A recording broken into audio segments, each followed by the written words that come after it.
Hi guys, it's the 24th, so that means it's my birthday, and as per usual, on my birthday I upload a video where I talk about like my favorite books of some sort of way, right? So today I'm going to be talking about 25 books that you should read, which essentially is just 25 of my favorite books of all time. And I have done one of these videos before, but I did it like 2 years ago I think, and so the list has like expanded. And also that was a Mayana Reads video. This is a Milecore video, right? So I have 25 of my favorite books of all time, and I'm going to be sharing that with you.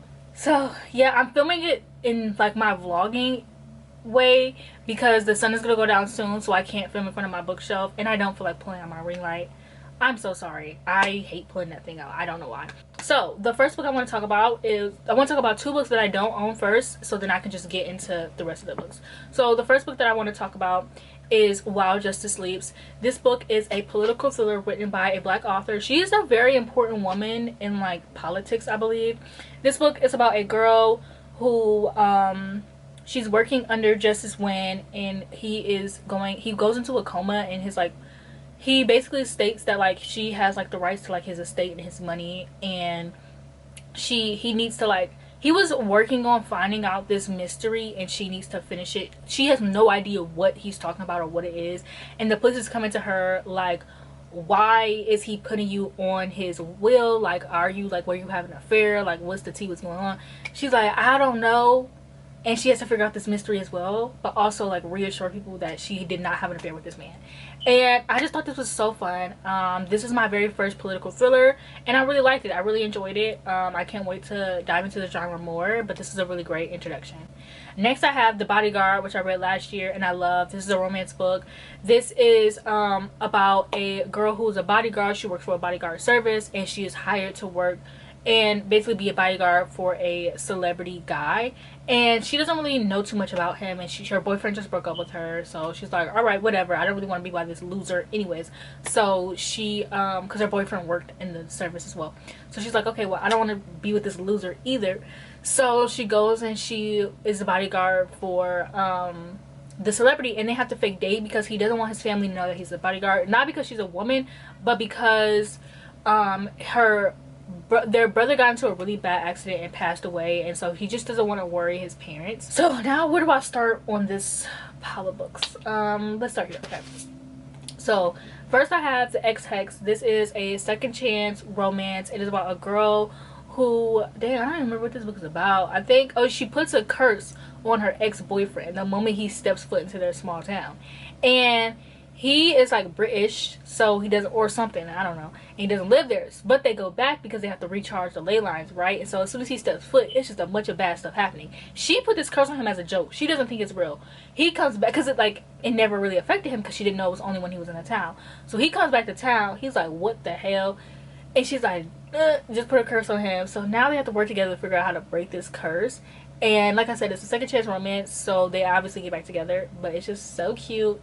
And I really enjoyed this book. When this book first came out, everybody loved it, and then randomly everybody just decided that they didn't love it anymore because y'all are fake. This is the perfect book to read for fall. So September, October, put this on your list. At Your Age, Eve Brown. I would say the whole Brown Sisters trilogy, period, but I didn't feel like pulling out all the books, so we're just gonna say At Your Age, Eve Brown. This is my favorite in the series. This one is a black romance series, so if you've never read black romance and you want to get into it, well, not black romance, I'm so sorry, black romance author, I would say get into this one. The Tilly Hipper has a bunch of other like I want to call them black romance so bad, like other romance books, right, with black main characters, because a lot of like romance authors didn't really write like black characters in their romance, like main characters in their romance books, and that's what turns me off to a lot. And it irritates people on Goodreads when I say that, or like it irritates people when I say that I don't want to read a book by a black author if the character isn't black. And I feel like I have every right to say that, because why are you as a black author not writing, like, you know, we know why you're trying to get like a wider audience, or you think that, like, I don't know, I feel like what's the word I'm trying to say, the real reason behind it is like very obvious as to why they don't, but we don't want to get into that topic today. So Only Good Vibes for my birthday video, okay? And the bad vibes were started by me itself. So Sorcery of Thorns, I have not talked about this book in so long, probably because it's in the deep crevices of hell in my bookshelves, and I had to like reach behind books to pull this book out. But I've been trying to talk about this book more on my book talk, so I really want to let people know this is still my favorite book. I love this book, okay? This book is like Howl's Moving Castle, but yeah, that's it. End of sentence. This book is like Howl's Moving Castle. So this is about this girl named Elizabeth, which I don't even remember her main characters' names, okay? But also, Margaret Rogerson writes a book like once every year, so it's kind of like I have no choice but to remember her characters' names because she doesn't write that often. But it's about Elizabeth Scribe, and she is she works in a library, and one day she is accused of doing something that she did not do. So now she has to go on a run, and she runs into Nathaniel, who has a very interesting like rumors going on around about him and like the things that he does. Kind of Howl's Moving Castle, like literally.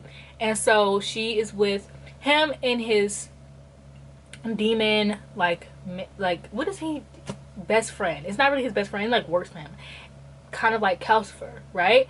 It's very good, it's very fun. I didn't really even realize how similar it was to Howl's Moving Castle until I read the book, which is crazy because I love Howl's Moving Castle and I watched it before this, but when I read Howl's Moving Castle the book, then it two and two clicked in my head. So if you love Howl's Moving Castle, you will like this book. Daily Education, this is a dark academia book. It is about a girl who goes to a school where the school tries to kill you. There are no teachers and there's no time off, and like I said, the school is trying to kill you, so it's best to like move in like groups and work with groups. But the main character is a loner. She has this like prophecy against her that she'll end the world, and she doesn't really want to live that prophecy. Like she wants to beat the allegations, and so she kind of keeps to herself. And then this guy who's like really annoying, like he ends up like working with her, and then yeah, so she tries to keep to herself, and it's about her like gaining friends and gaining a relationship. And she does have character development, which is like boo. I hate when like bitchy characters have character development, because like why can't they just be a bitch, but like a nice one? I don't know, but I still love this book. The first two books are really good. This is a duology to me. I do not talk about the third. I don't own the third book. I don't talk about, we do not talk about the third book here, okay? We don't think about her. We don't acknowledge her. She does not exist to us, okay? That was a disgrace. And that was the first time, and like I've had like a third book, like a final book in a trilogy, be disappointing, because like a lot that happened with a lot of people with The Cruel Prince, but that did not happen with me. So it's like I've never had to experience that until now, and it really broke my heart. But the series is still my favorite. It's just a duology to me. Then I have Hinch, which I talked about all last year. It's about a girl who is a henchman. She's basically a temp. She's going to fight this superhero. He buries her leg. She goes and reports it. The police is like, we don't give a fuck. He's a superhero. She goes and she works with his arch nemesis, who's a villain. This does have like a villain romance, but I'm telling you, they do not get together until the last page. This book is for my delusional bitches, okay? Bitches who like to imagine a relationship throughout the book. The author leaves space for delusion is what I like to say.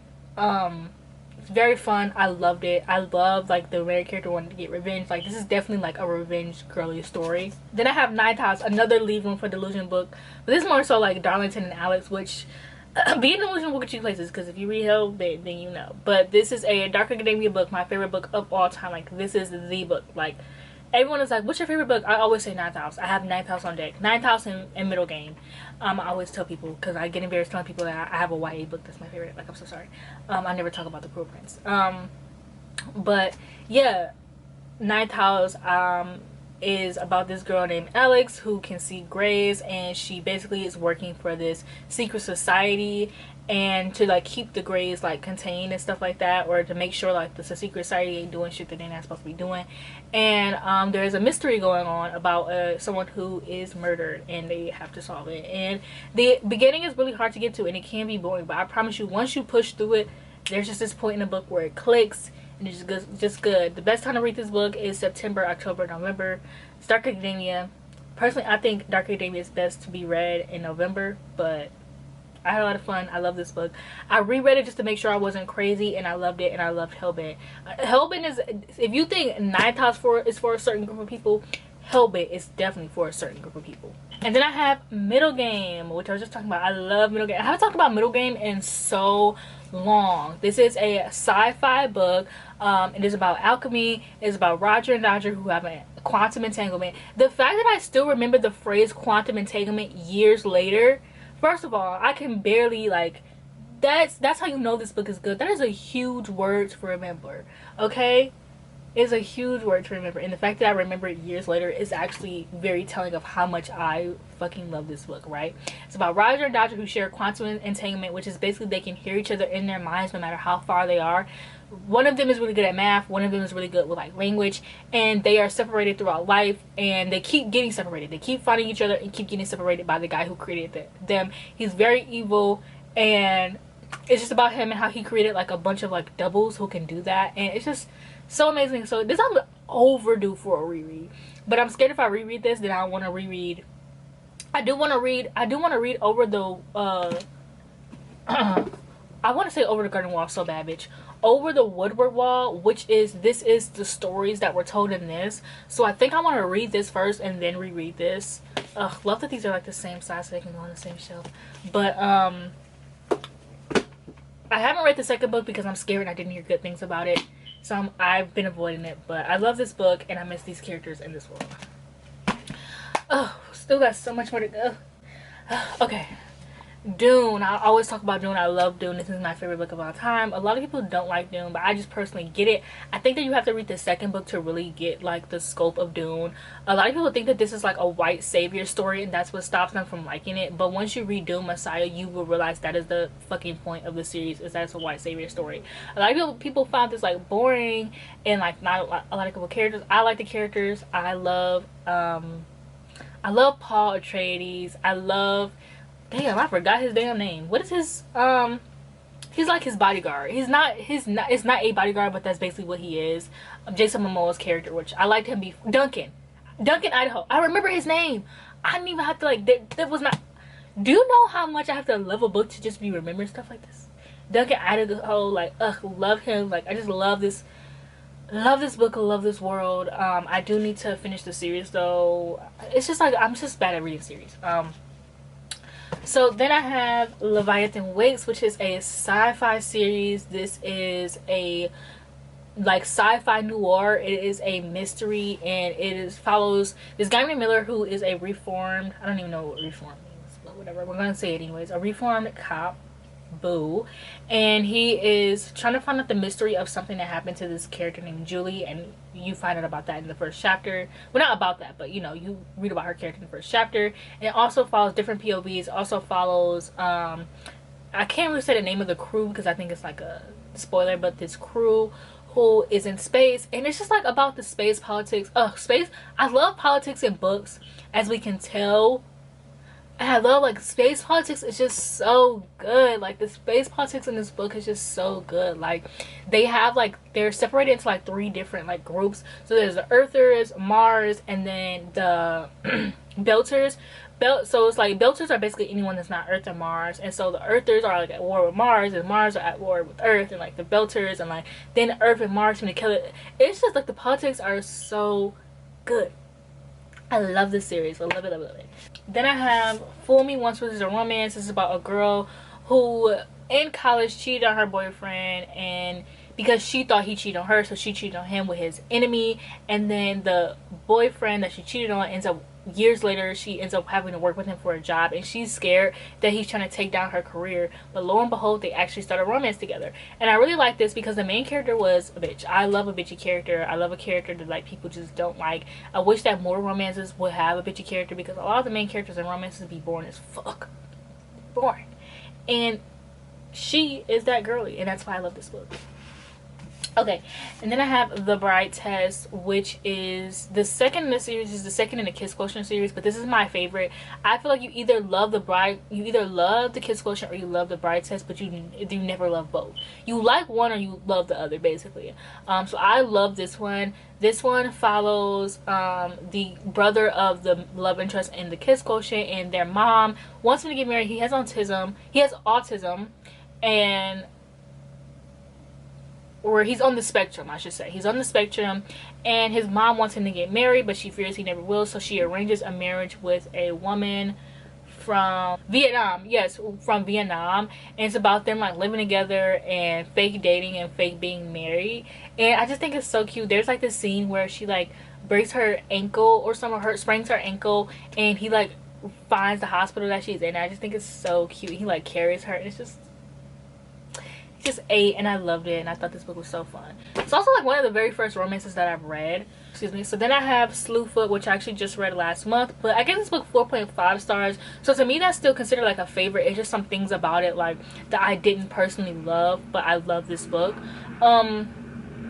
This is about this girl who is married off to this man, and their life is like not like hard, but it's not perfect either. His brother is really trying to like ruin like his life basically, and the husband ends up dying, and the town treats her like shit afterwards, so she seeks revenge, and she gets the opportunity to seek revenge. As like throughout the book, there's like these creatures that like end up like finding their way to her, and someone said it's like the Nightmare Before Christmas, the little children, like that's what like the little creatures are, like they talk, and it's just like it's really weird. So if you love weird books, like this is the one for you. Then I have Anxious People by Frederick Bachman. I really don't know how to describe this book. It's basically, let me read the inside flap for you, because it's about a robbery it's about a bank robber who disappears in thin air, and 8 extremely anxious strangers who find they have more in common than they ever imagined. I love this book. I think this is my first Bachman book. I've read 4 of them, but 3 of them are in a series. I think I read this one and then Beartown, or I read Beartown and then this one. I can't remember, but I don't love this much as Beartown, even though I thought this was like really fun and good and a lot less depressing than Beartown.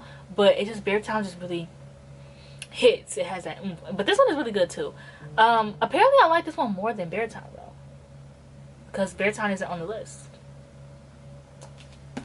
Okay, and then we have The Great Alone, which I read literally the end of last year. This one is about this girl who family up and moves. I was not looking at the camera the entire time. I'm so sorry. I'm just so beautiful that I can't help it. Also, I have to keep like checking my hair. Sorry, I am vain. It's about this girl who moves to Alaska. Her family up and moves to Alaska, and it's about them living in Alaska and like being in these snowstorms with these like animals that could like attack their house at any moment, and like her father ends up becoming like an alcoholic and essentially abusing her mother, and it's about her finding like the love of her life, but then him having to move away. And oh my gosh, this book was so beautiful. Like even just thinking about the things that I don't even want to mention because it's very sad, and like you have to read it to get it, or you just have to read it.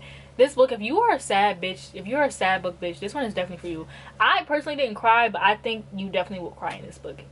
Then I have, almost done. Okay, then I have Big Little Lies, which personally I really loved. I went to the beach a few days ago, and it was like rainy at the beach, and I just felt like I was like, okay, I'm gonna pretend like I was in Big Little Lies.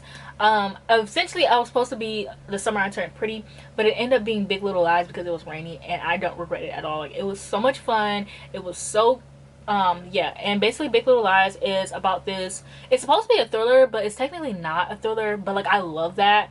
I read this in my thriller era, but I really loved that I did. Plus this book is too fucking big to be a thriller. This is about this mom who moves to this new community, and her son is starting school, and on the first day of school he's accused of hitting this little girl, and so after that it kind of sends this town into an uproar, and someone dies in this book at the end. And it's basically like following up to like who dies, and it's about these moms like coming together to really help this one mom who was ostracized, and it's about them like also coming together, and even like some of the moms like took place in ostracizing her, and it's about them like coming together in the end. And I really love it. It gives like this found family between women, and I really love the TV show. I want to rewatch it, and I really like what the TV show took and did with these characters, and I love the aesthetic of the show. I love the characters in this show. Like Reese, I don't know who Reese Witherspoon. I don't know. I don't care. Whoever really created it, the creator of the show. Rest in peace to the creator. I would have loved the season 3. I would have loved the season 3. But we're fine. We are like it's totally fine. But I just thought it was amazing, and I love this book and the TV show, and I'm due for a rewatch actually, because I feel like August is the best time to watch Big Little Lies. Then I have the Cruel Prince, we all know this is my most favorite. This was my brand at one point. Not saying that I don't want it to be my brand anymore, but I feel like the book community is so huge for you to have like a brand, you know. And I'm not one of those creators who have like 1 million followers, so it's not one of those books where it's like people are gonna see it and like think of me and tag me and stuff like that, like the way that people used to. And that's totally fine. I just feel like the book community is way too big to have like a brand for me. And then I have Clap When You Land. I haven't talked about this book in a long time. It's about Elizabeth Acevedo. I love her contemporary books. I haven't read her most recent book because I'm too scared to get into it because I love her contemporary books. But also, that's how I was with Elizabeth Acevedo. I owned this book. I owned a book by her, The Poet X. I was too scared to read it, and one day I finally read it, and I read it at the perfect moment. So I definitely am going to still read her book. But this one is about this girl who fathers ends up dying in a plane crash, and she ends up discovering that he had a secret other daughter. So it's about them coming together and learning more about each other, and you know, dealing with their father having this huge secret. Is written in verse. I find Elizabeth Acevedo's books written in verse a lot more compelling than like her other ones, because like, I didn't love With the Fire on High as much as I loved The Poet X and Clap When You Land. Then I have When No One Is Watching, which is a black thriller. This is about gentrification. It's about this girl who lives in this apartment building, and she's slowly starting to realize that people in her community are starting to like go like disappear and like move out. And it's just like very like unusual, because you just seem like, you know, that these people would stay there forever, and then more white people are starting to move in, and it's just like, it's not that type of neighborhood. And then like once she looks around, it is that type of neighborhood, and she's just like, I don't know, gentrification is my biggest nightmare. It's just terrifying. And it's like, it's not even just the idea of like waking up one day in your neighborhood being filled with like stores to cater to white people. It's the fact that they are pushing black people out of neighborhoods and into like somewhere else. Like literally people push, like I live in Michigan. I literally live in Michigan. Like seeing people put, it's literally happening. I'm talking about, oh, I'm scared. I literally live in Michigan. People literally pushing black people out of like other places and into Detroit. And now they're trying to turn Detroit into like a Chicago like type of city where it's like people like shop there and have fun there, and there's apartments downtown. And I love like Detroit. I love downtown Detroit. It's one of my favorite things to do, like go, like there's so many things down there. But just going down in Detroit, like it's like I love like walking down the streets and like going to the restaurants or going to the places. Like I have so many memories in downtown Detroit, and like the Riverwalk and like things like that. And it's like seeing black people being pushed out of Detroit, which initially was the place that they were pushing us into, it's just like so disheartening. Okay, I only have a few minutes left. Okay, so then A Dowry of Blood, which is a polyamorous story about Dracula, and it's about the abuse that Dracula put this main character through, and it's told in letters. So it's basically a mixed media, which I love mixed media. It's told in like her writing letters to Dracula about how she felt about her treatment of him, and it's just so good, and I loved it, and it was fun, and everyone has read it, and you should read it. Okay, and then we have Things Have Gotten Worse Since We Last Spoke, which is a little novella, very quick, about this girl who's selling an apple peeler online in the early 2000s, and she ends up trying to sell it to like this woman. They end up finding each other fascinating and deciding like, and kind of starting a relationship. Very sick and very disgusting. I posted this book on one on TikTok, and someone said the ending made her throw up, and I'm like, period. Oh my gosh, we love that for you. Very disgusting. Absolutely love it. Amazing. Okay, so yeah, that's it for this video. Don't forget to like, comment, subscribe, and tell me happy birthday, because that's literally the only reason why I upload on these days, so I can get a bunch of birthday wishes. So thank you for watching, and I'll see you guys in the next one.